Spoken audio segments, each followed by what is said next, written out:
Goreng kemasan di pasar tradisional Pak Bayeng-Bayeng Makassar dijual Rp20.000 per liter dan Rp42.000 untuk kemasan 2 liter.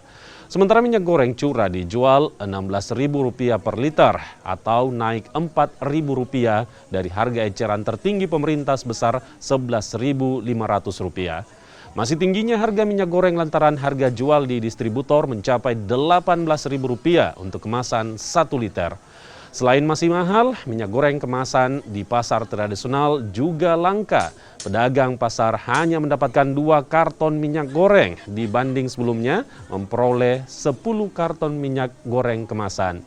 Pedagang juga mulai kesulitan menjual minyak goreng kemasan gelas yang alami kenaikan Rp1.000 menjadi Rp6.000. Kalau untuk minyak goreng curah dia harga berapa sekarang? Sekarang per liternya 16.000. Biasanya seberapa kita jualkan? Biasanya 14. Naik juga. Kalau ini stoknya banyak dia di semua? Banyak kalau minyak curah. Kalau minyak kemasan? Kurang.